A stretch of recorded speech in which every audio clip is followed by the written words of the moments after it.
咁就跟住咧就有兩位同工係同我哋分享，呢兩位同工咧都同我哋咧係一齊有份做呢份嘢，咁就咁 potentially 佢哋兩間學校都會加入我哋嘅 project。不過好唔好在同工嚟講先，有冇一兩個快嘅問題想問？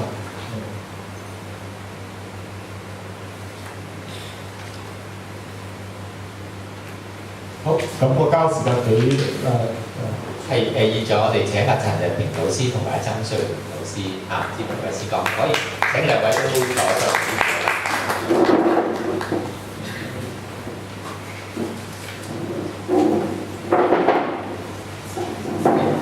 請佢哋講講就呢個具體經驗嘅分享啦。首先請阿陳老師。各位聽眾早晨啦，咁我係嚟自保良局田家永千禧小學嘅，咁我係陳日平老師啦，咁可能我今日其實主要都想講翻下我哋學校點樣去喺推行呢一個嘅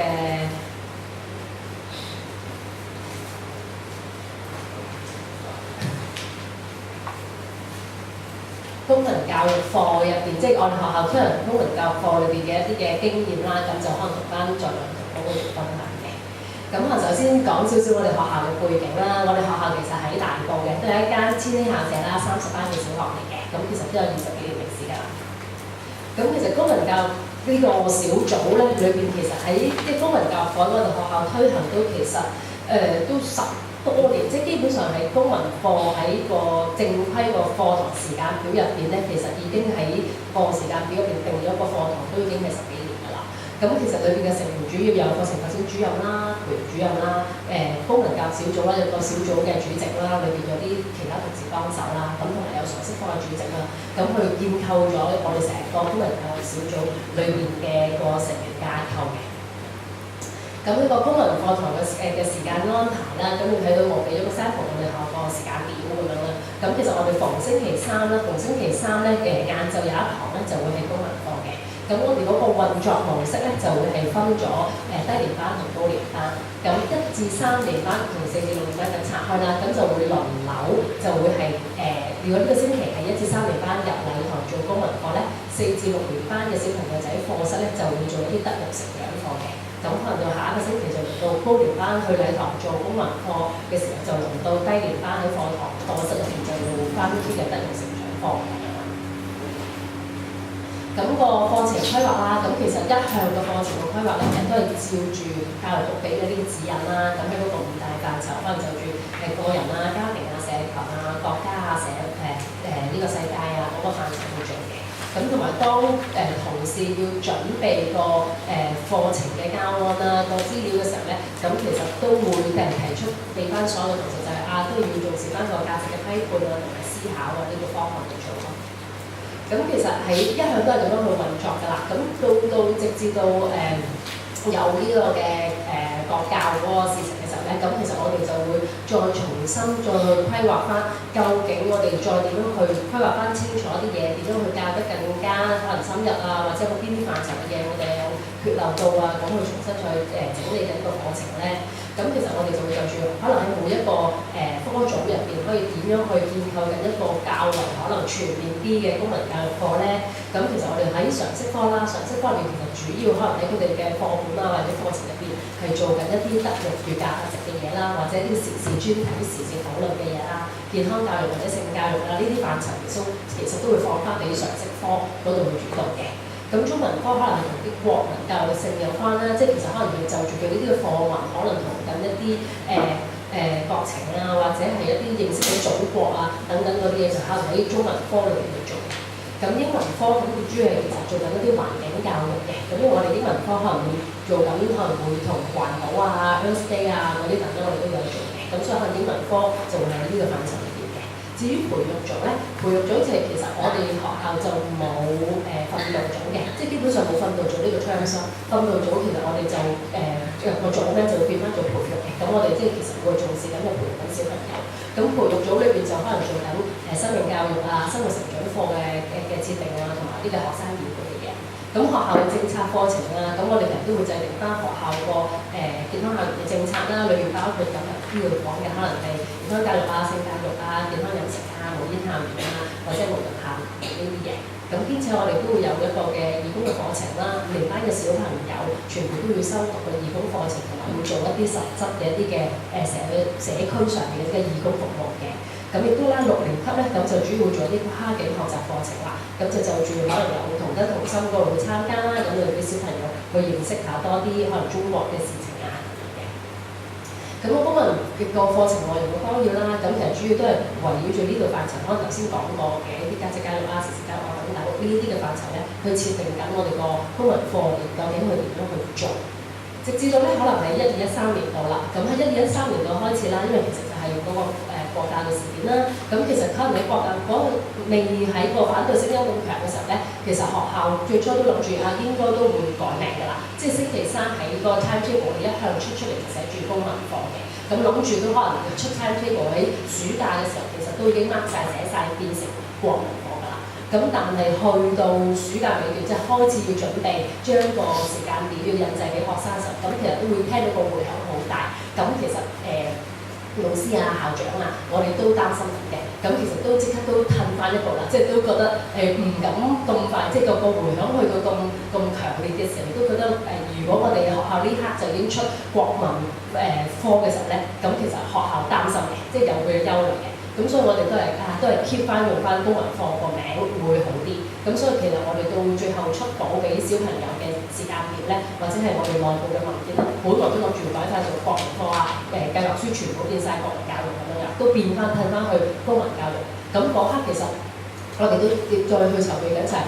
其實喺咁大嘅迴響之下咧，咁其實校長都安排緊老師個專業發展啦，因為其實學校都唔想可能家長會有一啲嘅誤會嘅，對於可能學校提供嘅課程會唔會係講嘅就係一種嘅灌輸啊等等嘅課程。咁咧，咁所以其實我哋就會做緊一啲嘅教師專業發展啦，確保緊我哋做緊嘅課程係一個全面啲嘅課程啦。咁可能我哋有派到同事啦，咁負責公民小組嘅主席嘅同事啦，咁就去先做一個5星期福心嘅課程啦，就好似頭先阿一玲講嘅嗰個教育嘅課程啦。咁兼且我哋都請咗阿梁永翻嚟啦，梁永學生嚟就幫我哋做一個全校嘅教師專業發展嘅。咁就可能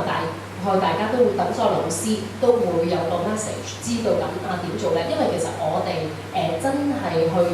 修訂緊個公民教育裏邊嘅課程，我哋嗰個課程係講緊頭先講話隔星期一先講緊禮堂進行，喺禮堂進行咧就會係一啲唔同範疇，可能啲社會範疇啊、國家範疇啊、經濟範疇啊等等範疇嗰啲嘅課題咧，咁可能做一個理論式啦，或者係討論式嘅課題喺禮堂做嘅。咁老師去準備教材嘅時候，究竟可能要點樣做咧？咁所以我哋喺1213年度咧，咁我哋上學期其實就係一個部署啦，咁就開始可能有做一啲嘅專業發展啦、進修啦之餘咧，咁亦都同時開始我哋去規劃緊嚟緊下學期嘅課程啦。喺公民課嘅課程裏邊，我哋點樣可以俾到家長信心咧？即係基本上我哋去涉及嘅公民教育裏邊嘅內容，點樣係一個全面啊，或者點樣唔會太過偏頗啊咁樣。咁所以我哋就會喺上學期同事可能就開始準備緊下學期會開始較為深入同修訂嘅教案嘅時候去做咗個初步嘅教案咧。咁我哋嗰陣時喺1213年度咧，咁其實就下學期嘅時候就請咗阿多芬嚟我哋學校啦，就做個教師專業發展嘅。咁喺教師專業發展之前咧，咁我哋就同時做咗一啲嘅教案啦，就住我哋 set 咗一啲嘅課題，咁就可能俾阿多芬幫我哋睇一睇。我哋如果就住咁嘅課題去做，咁要點樣做咧？咁究竟會唔會有啲位，可能我哋大家同事都未必拿捏得咁好，要小心啲喎。咁嘅時候，咁Doctor都俾啲意見我哋，幫我哋睇一啲同事我哋做嘅一啲嘅教案啊，嗰啲嘅資料咁樣啦。咁所以喺個專業支援方面啦，咁我哋其實都可能都揾咗啲專業嘅資源啦。咁可能Doctor啦，咁同埋我哋都係睇緊個民間公民教育小組裏邊啦，因為我哋都就住翻頭先講藍色呢本小冊子咧，咁去規定一個規劃緊成個課程嘅。咁跟住我哋就做一個課程嘅框架去重新去修訂啦。咁其實個課程框架咧，咁其實我哋1213年度開始會做一個大啲嘅變動啦。因為其實過往頭先我哋睇就係可能係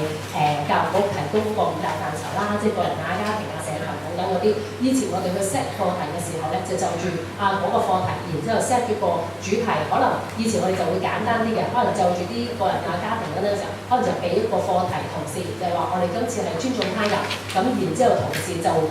住呢個名，自己就去演繹緊一啲點樣嘅尊重他人嘅嘢，去攞緊一啲教材再去設定。咁我哋就住個課程1、2、3年嘅改革嘅時候咧，咁我哋就會喺參考翻民間公民教育指引啦裏邊嘅，再將嗰啲範疇再去細分啦。咁我哋都細分翻呢啲，就住呢啲細分嘅範疇咧，就再去設定緊一啲嘅課題。而嗰啲課題咧，點樣去入翻落呢一啲唔同嘅範疇入邊咯？咁兼且可能我哋都希望同事跟住個信息就係、我哋有啲咩嘅方向想講啊。咁所以可能喺做設定個框架嘅時候，都會俾多少少detail啲嘅嘢俾同事咯。即係例如可能以前講尊重他人，咁可能同事講緊嘅範疇可能有好廣闊嘅。咁但係我哋今次可能個目標就話尊重他人表達意見嘅權利。咁可能我哋都會俾啲example，可能同事可以就住講緊網上嘅事情啊，維園啲人發表意見嘅事情啊，甚至乎嗰期可能講緊一啲編輯自主啊、南方週末時事嗰件事件啊等等，可以就住呢啲嘅範疇去講咯。咁所以呢度而家俾大家睇到嘅咧，其實係高年單啦，由1、2、2、13年啦，同埋今年13、14啦。因為其實我哋個目標啦，希望係會做到由舊年開始，咁不停去做緊呢一個課程規劃咧。個目標希望係呢度所有嘅格仔咧，我哋都能夠填滿咯。即係其實我哋希望全面一啲，可能喺高年級嘅同學喺佢哋喺高年級呢3年裏邊嘅時候，接受公民教育課嘅時候，喺呢度每一個範疇咧都涉獵過一啲嘅課題，都會接觸過。咁所以我哋會就住緊呢個民間公民教育指引裏邊呢個框架，去幫緊我哋去規劃嘅課程咯。咁同埋好好啦，咁其實Doctor 嗰邊其實都俾咗好多嘅資源我哋，因為我哋同事可能做完啲 PowerPoint 可能嗰次講話下學期我哋做完 PowerPoint，然之後請阿 Doctor 嚟幫我哋做個專業發展嘅時候，咁其實同事都好遲先至俾啲 lesson plan 啊，咁嗰陣時都講到得好快，可能係就好快俾嗰啲 feedback 嚟，咁所以都會俾咗啲簡單嘅指引我哋啦，究竟可以點樣去做啦，咁同埋接住可能同事都有啲地方喺個教案入邊都仲要去修訂嘅時候咧，咁其實多翻好啦，都會俾緊一啲資源我哋點樣去修訂緊裏邊所有嘅嘢咯。咁因為我哋可能喺呢度可能都會做咗都較為多嘅部分啦，可能就住一個公民教育過程裏邊嘅變奏啦。咁所以跟住 Doctor 咧就問我哋啦，有冇興趣可能喺就住呢個民間公民教育指引裏邊嘅參與度可以再加深啲啊？咁其實我哋都覺得因為就住嗰個 support 啦，之前嘅時候，我哋覺得其實係幫到我哋去設定緊我哋個課程規劃同埋個嘅教材準備嘅。咁所以我哋都想參與喺呢一個民間公民教育裏邊呢個指引嘅工作嘅事業啦。咁所以其實學校就可能都問同事有興趣，咁其實我本身都有興趣啦。咁所以就主要可能喺學校入邊喺呢度嘅接觸咧，咁就主要我就會當佢哋一齊去幫手啦。咁就住同事做咗嘅呢啲教案咧，咁就會攞到嚟個小組裏邊，咁我哋大家就會去分享啦，再討論啦，再一齊去點樣去修訂翻個教案。咁希望其實都目標大家我哋去做老師，我哋自己做呢啲時候都覺得有啲位係困難嘅。咁所以其實都覺得如果可以做咗嘅教材，可以係有個平台分享到俾其他可能喺其他學校有興趣都會咁樣做嘅學校，我哋都覺得係一件好事咯。即係其實可以有一個分享嘅平台嘅話，大家做到嘅教材，可以大家再去分享翻點樣再去幫到小朋友咯。咁其實可以睇翻啦，可能我哋做過一啲嘅教材，同埋最大嘅分別啦，最大嘅分別就係以前我哋可能逢星期三有個公民課，公民課可能講完，可能類似啲理論課咁樣或者討論課，講完之後咧，其實嗰個課堂就完㗎啦，以前。咁但係後來舊年開始嘅時候咧，我哋都會覺得嗰個大嘅課堂裏邊咧，其實某程度上嚟講啦，你可以話係一個嘅理論去提供俾小朋友去講緊俾佢聽一啲普通嘅，即係一啲裏邊一啲主要嘅嗰個課題嘅重點。但係其實我哋去聆聽小朋友嘅機會就唔高嘅。雖然可能課堂喺個禮堂入邊都會做啲嘅提問啊，咁但係能夠參與嘅小朋友都係得個別幾個小朋友能夠可能發表緊嘅意見。咁所以跟住我哋就覺得需要喺每一次星期三嘅課堂教完嗰個主題之後，要做翻個跟進課咯。咁所以完咗嗰個公民課咧，我哋喺舊年開始就要求翻同事啦，當做個教案嘅時候咧，咁要做翻一張跟進工作紙嘅。咁個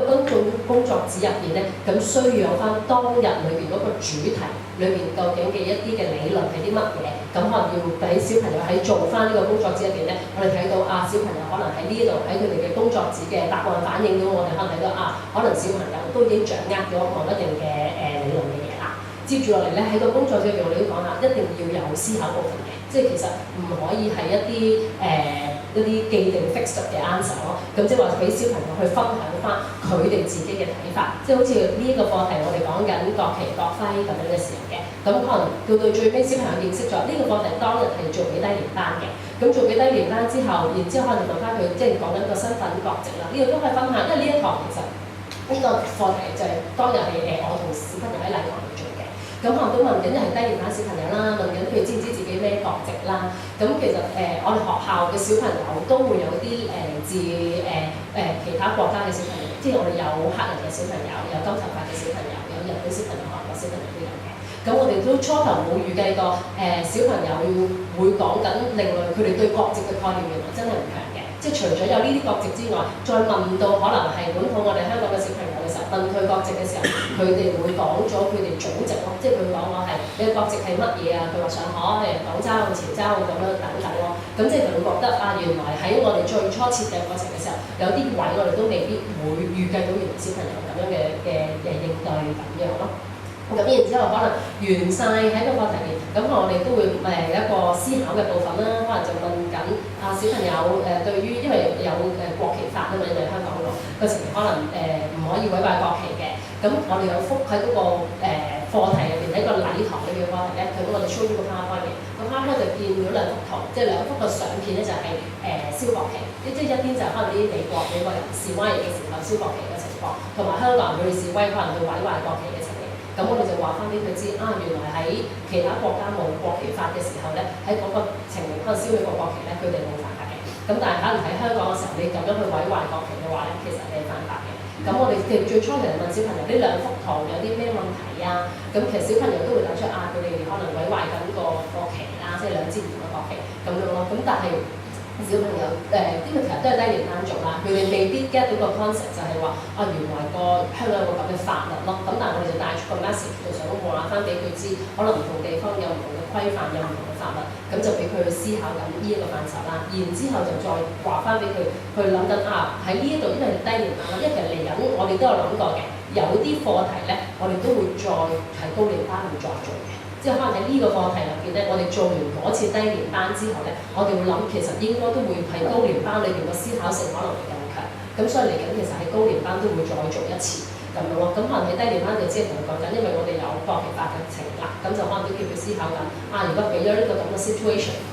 佢哋會覺得會點咧？即係話可唔可以攞一條國旗嚟做條環嚟慶祝國慶咧？咁可能呢度就只係想帶出翻而家有個國旗法嘅情形。咁可能呢度都想問翻小朋友，你覺得你咁樣即係佢認為佢咁樣做可唔可以啦？咁然之後就點解啦？因為喺個禮堂課堂裏邊就講緊國旗法嘅嘢，然之後就希望喺呢個跟進，呢個係一個跟進工作紙嚟嘅。小朋友就住個跟進工作紙嘅時候，喺個課室係一個細班嘅情況啦。咁老師就會同佢討論翻，可能我哋都會聽翻佢哋嘅意見啦，就住佢哋嘅意見聽翻佢哋嘅分享，睇下佢哋對於當日喺禮堂我哋教佢一啲嘅概念嘅時候，佢哋點樣去詮釋同演繹啦。同埋我哋有咗嗰個跟進工作紙咧，其實我哋有第二個目的嘅，即係第一個目的係想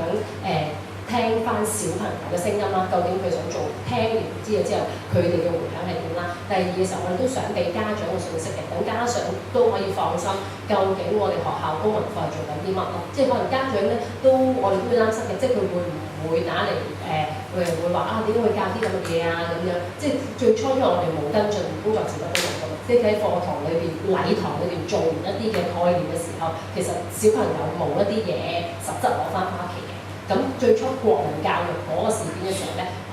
都曾經都會有家長打電話嚟問學校，你哋會唔會推國民教育㗎？你哋公民教育做緊啲乜嘢㗎？咁樣咯，咁佢哋會話會查詢嘅。咁所以到我哋舊年下學期當佢做嘅時候，我哋都會諗緊，除咗可以一張跟進嘅工作紙可以探到小朋友個理解同認知程度去到邊之外咧，其實都俾緊個信息家長，令到家長會有啲信心咯。基本上知道緊學校係咪做緊一啲嘅硬灌輸，將所有嘅概念去逼小朋友去認識啦，定係都係俾緊一個思考空間俾佢哋咯。咁可能呢度另一個課題啦，個同事做嘅可能講緊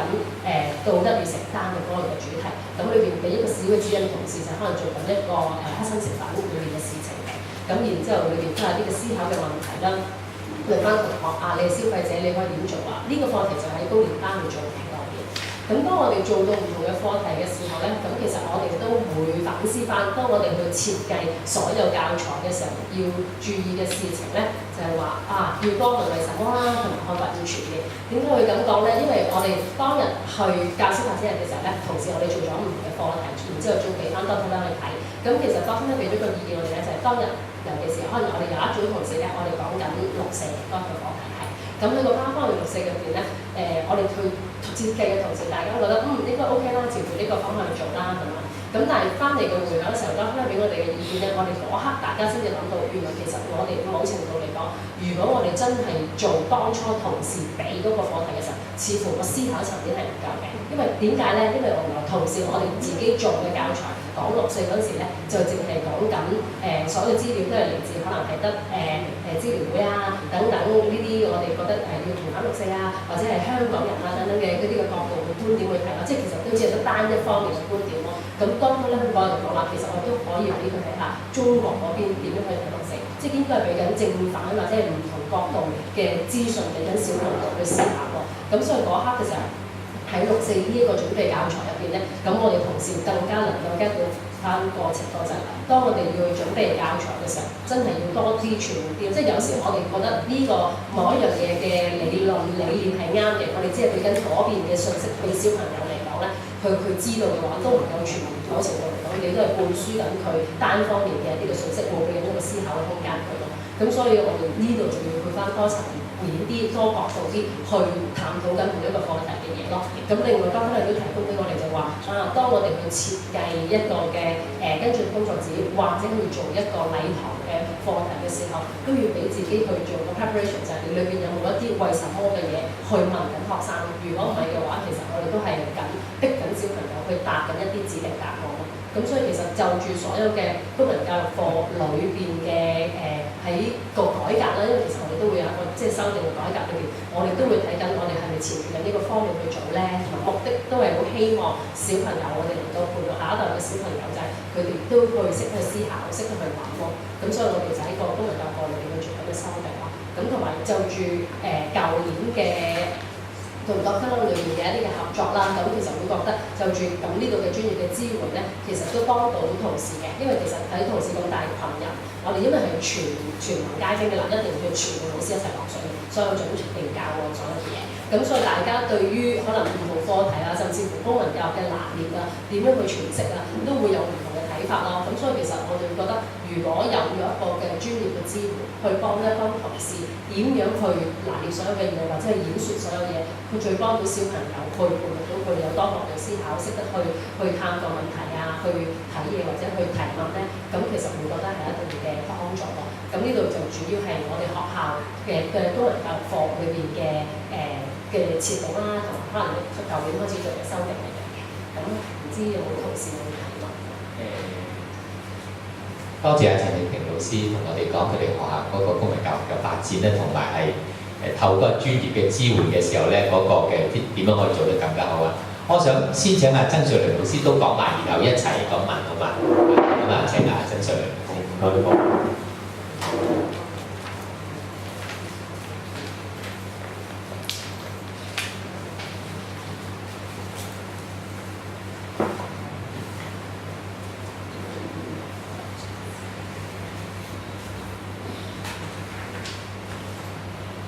好，各位好，我係曾瑞麟老師，嚟自大埔舊區公立學校保護活動嘅。咁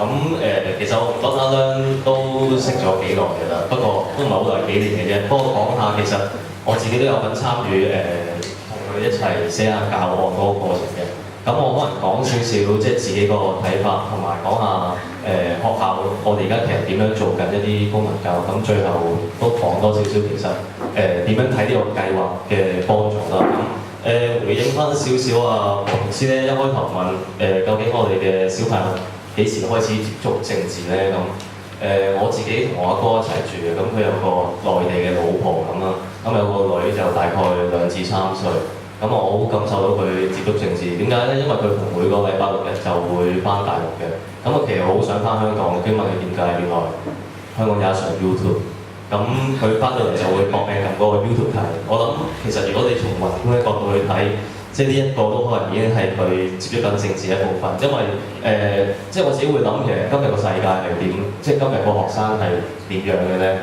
我諗9嗰幅圖咧，呢個就可能93年嗰陣講 Internet 嚟嗰陣，其實冇人知你係9啦。而家喺網上世界，但係我諗喺呢個年代有咗 Webcam 之後咧，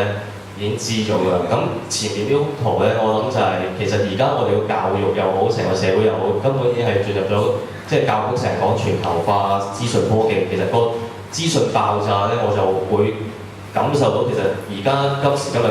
嘅公民嘅文化係點咯，反而即係我會咁樣去諗嘅。可能多得香港話政治掃盲就係、如果我哋如果唔去接觸一啲，如果廣義政治，即係佢定義嘅廣義政治，不於一啲政策啊、一啲公共議題，如果我哋唔去接觸嘅，咁其實我覺得就好似呢幅圖咁咯。其實啲小朋友一路就入去，譬如我朝頭早間唔中見到有啲小朋友排隊攞報紙，咁我諗呢份報紙我都係排隊攞。第一份就已經寫住非政府頻出古話，咁啊講下 CY 嘅。我諗佢由起身嗰一刻，其實佢都接觸緊政治。不過我諗我哋定義嘅政治可能好廣泛啦。咁其實我哋應該點樣幫啲學生咧？我可以俾少少我啲學生寫嘅嘢大家睇。其實我都冇乜點諗過。一篇剪報嚟嘅，我未改嘅不過。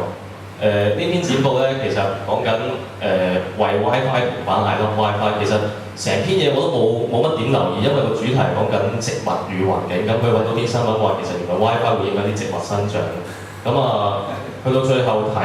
咁我哋通常上面寫一啲內容簡介，咁下邊寫啲感想嘅。咁其實佢都好有立場嘅。我嘅立場就係偏向認為 WiFi 係冇咁大傷害嘅，因為可能佢好中意用啦。佢話如果 WiFi 有咁大傷害嘅話，咁啲政府點解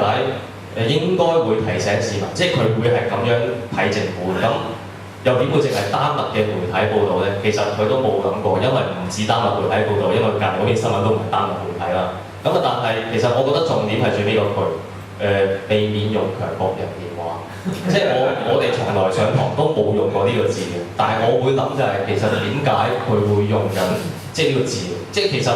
我哋成日講學生自主學習，我諗即係喺呢個年代裏邊，佢好多時都會可能睇到呢啲 terms， 因為好似即係我哋學校咁都會用電子學習嘅。咁其實每個學生都有平板電腦。咁間唔中我夾報嘅有個 Apps 都係蘋果動新聞嘅，可能因為真係太吸引，太動畫嗰啲吸引到佢，但係即係我反而會諗就係、如果佢不斷都淨係睇即係某一單向嘅報導，咁老師有可能成日都唔會討論呢啲議題嘅。咁其實學生即係我哋好似話將啲嘢非政治化，其實變咗好似一個都幾政治化嘅行為，即係我哋刻意將佢非政治化。咁俾多個例子大家睇，咁呢個咧其實講水的探究嘅，但係講下其實個學生就幾有趣嘅。因為佢揾到篇報道就係講話林超英講話郊野公園，如果你攞嚟起屋咧，其實我哋就要飲海水。咁佢就會喺度問啦，講下咧，淨係睇價低嗰啲啊。點解香港唔能夠有足夠嘅空間俾香港人居住咧？香港人有少部分係大陸人，即係佢開始其實。可能佢身處嗰個地區，我哋大埔咁，最近有好多幼稚園排隊咧，佢真係會問嘅。其實我哋不如其實將啲大陸人講翻大陸，咁其實咪解決晒所有問題咯。但係即係我諗，如果你唔同佢討論嘅，可能背後有啲法例，可能會演變。其實我哋一路都係一個移民社會，一路都好多大陸落嚟嘅人。但係可能我哋俾多個視覺去咁睇，會唔會即係有多一啲聯想嘅空間咧？同埋另外，我會覺得就係佢可以從更加多嘅角度睇，不過我幾覺得佢有趣就係、如果政府佢哋將嗰啲團體，即係政府啲人將自己嘅屋賣晒，咁將佢哋嗰啲豪宅改成公屋，咁可以提高市民對政府嘅信心，提高民望，咁又能夠有更多嘅房屋俾港人居住，咁我哋咪唔使海水咯。即係我諗，即係佢都會有諗法。呢個其實4年班，即係佢可能都諗緊，其實政府點樣可以提高個民望。我諗佢嘗試去參與緊討論一啲公共嘅議題，即係我唔敢講話呢個係政治教育定係咩，但係我確實覺得即係呢一種係公民教育嘅一種咯。不過我諗就係、其實我哋而家就冇乜空間，即係老師好忙，冇乜諗過喺課程上面，即係其實有冇一個平台去俾學生去嘗試接觸呢啲所謂嘅議題式嘅教學。咁所以即係點解有陣時我對呢個計劃有興趣，因為佢即係可以提供一啲豐富嘅議題，咁俾學生做一個即係批判性啲嘅公民，我會咁樣諗咯。咁其實好多都係我從來呢幾個題目都冇接觸過任何政治性嘅嘢嘅，但係佢好容易就會接觸，譬如都係呢個講緊動物與環境嘅啫，講緊個蝴蝶嘅棲息地，講下又講雙非孕婦。點解咧？因為要發展啊嘛，我哋要揾地，我哋要揾地俾雙非孕婦，可能未必係雙非孕婦，可能新來港移民。即係佢其實好多時候講下佢自己就，即係我哋唔教唔代表學生唔會走埋去，即係特別喺我諗呢個信息爆炸嘅年代咧，其實學生自己佢都有佢嘅即係想法喺度。咁我自己屋企都有個單非孕婦，即係我都會諗就係、如果有陣時我哋唔梳理下呢啲所謂中港嘅矛盾，甚至乎而家所講新嘅香港人，其實我哋下一代嘅即係小朋友佢係即係會點樣諗咧？咁我諗大概即係一開頭我想講嘅就係呢個部分。係。咁呢個啱啱嗰啲嘢，不過我怕大家望少少。咁即係我會自己諗就係、其實而家呢個學生需要啲咩公民教育咧？我諗第一點就係、一個批判角度嘅看待社會教育又好、歷史教育又好，甚至公民教育又好，因為我諗真係龍應台講就係、即係而家全部媒體係半真半假嘅知識同埋真理，即係我諗我哋要批判少少去睇咯。咁另外有個學者講就係、其實討論爭議性議題有咩好處咧？我諗就係解決緊個問題同埋對佢日後作出一啲決定咯。即係我哋未必係鼓勵佢話一定要誓死去不遷不拆保衛菜園村或者去佔領中環。即係我諗我唔係強調呢樣嘢，就係、我俾嗰個視覺俾佢睇，就係其實有人會咁樣做，有人會嘗試用唔同嘅方法去解決個問題。咁我哋即係唔同學生佢自己有即係多元嘅觀點或者多元嘅思考，即係呢個反而我係想佢最重要培育嗰個過程，佢點樣去諗，點樣去睇呢個社會，而唔係即係積極不干預啊，咁翹埋手睇下戲咁樣。因為我諗每一日上雅虎新聞佢都會有啲關鍵字，即係我哋唔提人民力量咧，其實學生都會識嘅。我嗰時睇個代課老師上堂講綠色力量，佢話人民力量我聽過，綠色力量我未聽過喎，我都打過3年班。即係我就會喺度諗緊，其實而家呢個年代其實點樣影響緊嗰啲小朋友，即係我哋老師又點樣回應？下邊嗰句冇 reference，因為我自己諗嘅，即係高小階段咧，即係講爭議性議題咧，我諗係個公民文化。香港有公民社會嘅，一路都存在，但係係咪好成熟嘅公民文化咧？我諗就可能有待再提升，因為而家好似都敵我矛盾，非黑即白，唔係你死我活咁喺網上，特別嗰啲資訊流傳得太強勁。咁我諗就係、民間公民教育指引可能嘗試梳理緊呢一樣嘢咯。可能佢做嘅公民教育，我諗我更加重視佢嗰種嘅公民文化。其實呢幾點咧，我坦白講就冇乜特別，因為常識科同通識科嘅課程都係咁寫嘅，即係佢唔係一啲新嘢嚟嘅。即係我哋其實個指引一路都係寫緊呢樣嘢嘅。我相信包括國民教育修訂嗰個版本都有少少呢種元素，佢都有講點樣教爭議性議題嘅，即係反而係講緊即係政府出嗰本。所以我諗即係問題上係即係老師有冇做到啫嘛？又或者可能老師根本就冇咁嘅時間去做。咁我講少少即係上嗰一 part 係我少少自己嘅分享，即係諗下點解即係參與呢個計劃。咁呢個就係即係我哋本校嗰個公民教育推行嘅情況。咁其實最主要我哋分開兩部分啦。常規課程咧就主要兩條路線去推行嘅。第一就會喺常識科嗰度去推行啦，即係我哋想攞常識科某一啲嘅課題，等佢有一啲先備嘅知識，跟住先進入一啲議題嘅討論。咁嗰啲議題就可能好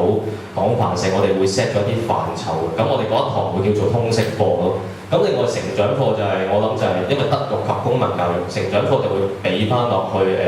班主任嗰啲去教，因為佢反而係最了解嗰啲學生嘅成長經歷。咁同埋其實常識科老師教議題性教學有個好處就係、因為佢本身常識課程都好多議題性教學，咁我諗佢對於嗰個教學法嘅掌握會多少少。另外非常規課程就有啲課程統戰周啦，即係嗰啲多元學習智能。咁我哋會有一啲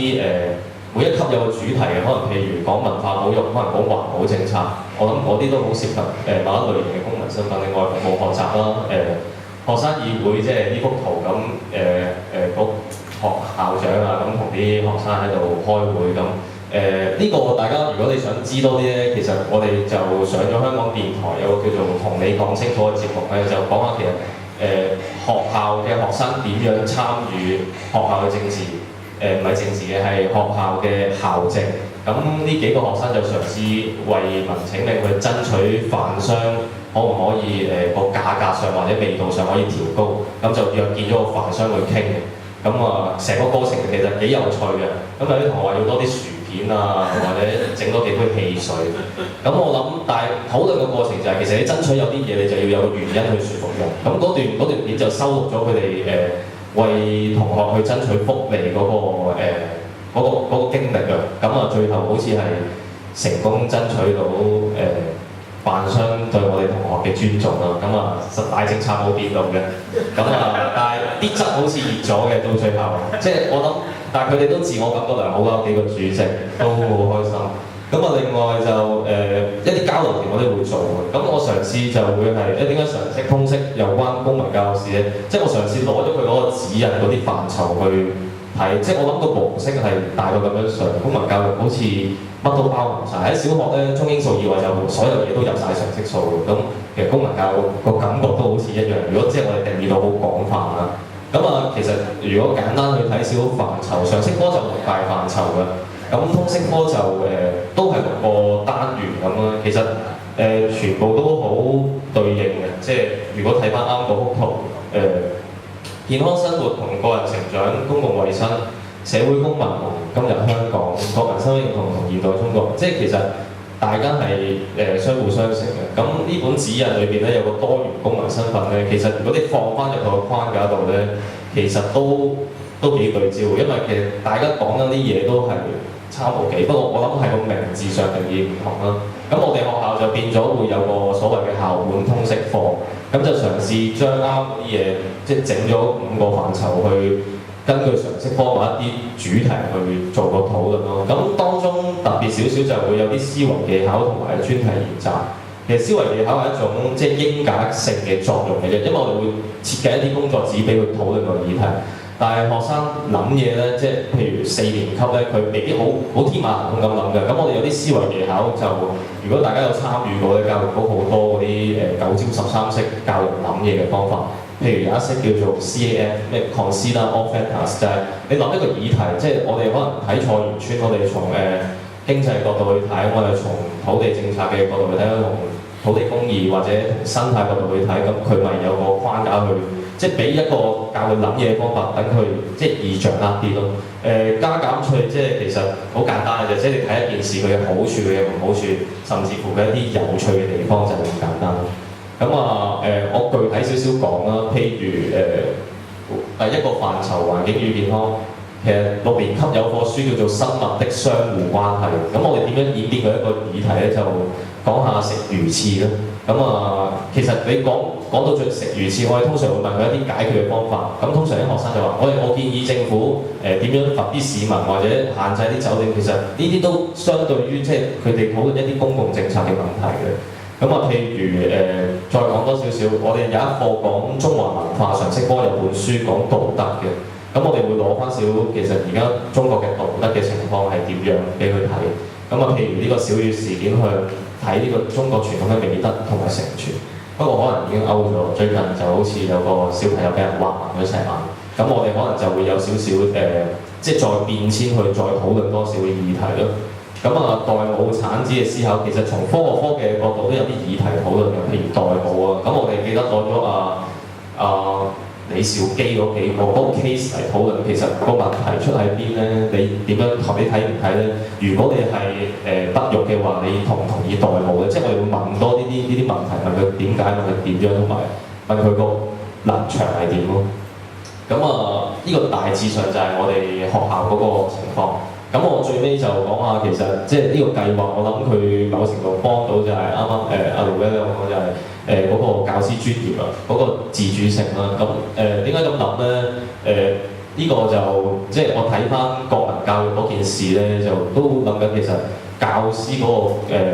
教師個角色同埋作用喺邊度？變咗好似即係我哋教育自己自主教育專業嗰度，其實個角色係點？好似有啲學者講就係、好似喺成個反國教運動被埋沒咗嘅老師嗰個聲音，甚至乎有啲人都覺得普遍嘅教育改革都係啲教育精英啊、工會主導。咁但係我諗呢個計劃可以俾一啲前線嘅老師，即係自己去設計一啲同可能教學院嘅學者一齊設計一啲教案啊，一齊去討論啊，甚至乎有前測後測咁樣。即係我諗嗰個教育專業嘅力量，咁如果越積越多嘅話，咁我諗可能對其他學校都會有一個即係好好嘅幫助咯。咁啊，最後其實冇啊，呢、個都係其實日本有個人咧，佢就打官司打咗幾十年，就話講日本嗰啲教科書有問題嘅。咁我唔知個人係咪梁一鳴識唔識啦？咁可能香港嘅交易三都係佢啦。咁我覺得佢講就係、即係佢有幾句説話，我覺得幾特別嘅，就係、教科書就改變咗全國國民嘅思想。咁我諗民間公民教育指引，即係大家設計一啲教材出嚟，就係想有一個更好嘅公民社會或者公民文化。教育係培養人嘅精神活動。最尾嗰個就民間能夠編輯化義務嘅教科書咧，係教育工作者嘅夢想。喺而家香港未必係啦，可能咁忙，但係我諗呢句説話都有啲啟發。咁呢張相就嚟自文匯報嘅，所以應該都正義鬥士，所以應該我諗都冇乜大問題。咁最後就一上網睇到就係即係有個人講過德國嗰個戲劇大師話喺各種無知裏邊最差勁就係政治無知。咁其實佢個內容就係講緊，其實如果你對呢個社會，我覺得對政治係可能好大眾性嘅，對社會嘅事務唔參與咧，佢都講到其實有啲食物嘅價格增加，可能係政府嘅決定。有一啲貪污嘅情況出現，可能係因為你根本冇睇住個社會。我諗其實最差勁嘅無知，你大聲講話，可能你好討厭政治，其實可能到歸根究底到最後最影響你自己嘅，可能就係因為你討厭咗政治嘅，即係你冇去睇呢樣嘢。不過我諗就我從個人嘅角度去睇就可能其實做好公民教育或者培育好一啲即係做好嗰個公民文化，我諗就會係對未來嘅下一代就更加有幫助。好唔該。多謝兩位老師嘅分享啦。當然我哋係喺教育裏面咧，我哋可以盡量避免談政治嘅課題啊。不過唔等於我哋嘅同學咧係冇政見㗎。雖然佢係咁細個咧，其實同頭先嗰啲嘅佢哋寫嘅嘢裏面咧，其實佢係有自己嘅政治見解，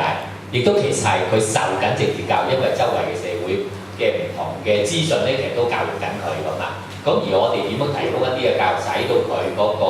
學嘅嘢唔係好單方面咧，唔係好即係偏頗咧，咁我諗我哋係有一個咁嘅教育嘅責任。好，會唔會大家有啲問題想提問、想討論？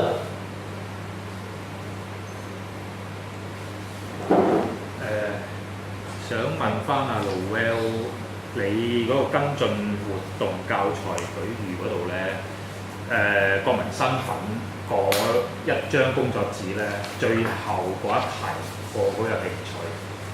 其實係咪有啲學生已經做過㗎啦？嗰一題，即係話用國旗去做一條裙定係乜嘢去慶祝國慶？係咪學生已經做過㗎啦？呢張工作紙？學生做過㗎啦，呢個。有啲咩答案我都想知道。基本上㗎，因為呢個咧就要問嗰陣時就問翻班長，我就冇直接睇嘅，咁都會聽翻班長會講，即係基本上小朋友啲答案都會係較為正路嘅，即係佢可能咩為之正路啊？即係話唔得㗎，係咪？係啦，即係話唔得。係啦，即係佢係朝住呢個，即係大眾都覺得即係而家就住香港嗰個國旗發嘅時候，咁佢都會話你唔得啊，即係話其實你就係要群體，因為之前我哋都俾咗佢睇有咁嘅情況，同埋我會覺得。呢唔將工作紙都會再攞咗翻屋企，即係因為佢係攞翻屋企做完，我哋都係即係星期三完咗嗰個禮頭課，小朋友星期五喺月頭課嘅時候會做翻嚟。咁我會覺得有時佢喺攞到啲嘢翻到屋企，再翻嚟分享咧，某程度上咧，其實家長可能已經係一個參與緊，或者係幫佢去導引緊佢某一個方向範疇咯。因為其實家長有啲位都會擔心嘅，即係可能會擔心咧就係、咦呢一啲表達緊佢哋小朋友嘅一啲嘅即係其實都係啲思考行為啊，或者係一啲價值判斷嘅時候，其實家長係幫緊佢判斷緊一啲嘢，佢寫翻嚟，咁令到可能會覺得去 piece 緊老師啊，佢而家呢個小朋友可能係一個正位嘅思考等等嘅情況。咁所以其實喺呢一方面嘅時候，聽翻可能好多時，除咗呢張工作紙啦，仲有其他課題嘅工作紙做翻嚟嘅時候，聽翻班長佢講嘅時候，可能小朋友會覺得啊，好係可能我哋一般都覺得應該係小朋友會咁樣都係答翻呢啲可能我哋叫做正路啲嘅答案啊等等嘅嘢咯。即係其實我哋都有思考過就係、個情況就係、如果啲嘢攞咗翻屋企，係啦攞咗翻屋企嘅時候咧，如果小朋友家長有睇功課，而啲兼且家長可能中意要同小朋友去討論功課嘅時候咧，有一啲位可能係家長去灌輸緊某一啲思考嘅嘢。我相信咧就有好多種唔同嘅角度去睇呢條題目，即係作為一個跟進嘅即係工作紙題目咧。究竟會有乜嘢人參與啦？有咩答案啦？跟住會唔會有人處理啦？或者係有冇所謂叫正確答案啦？呢一紮嘢咧都係可討論嘅。我只係想帶出另外一個即係層次嘅課題咧，就係、其實低年班做同樣嘅題目，同埋高年班做同樣嘅題目咧，就算答同樣嘅話唔準咁樣啦，咁可能我哋咧都需要睇翻嗰個原因，即係佢要答點解嘅時候咧，係容易分辨得到佢哋嗰個所謂叫道德認知嘅階段。即係如果我哋從 Hogan 嗰個即係 approach 嘅時候，咁因此咧，我估就即係如果我哋要小心就係、往往傳統嘅老師就答案為本嘅，即係有正確同埋唔正確嘅答案。咁因此咧，就喺嗰個議題嗰個討論上邊咧。就帶翻去屋企，讓屋企參與咧。其實可能咧，就學校都值得做多一步咧，就係、讓老師都可能係明白咧，就議題為本，或者係我哋重視嗰個思考過程，以至到去即係討論 rather than 只係知道或者係判斷何謂正確答案而已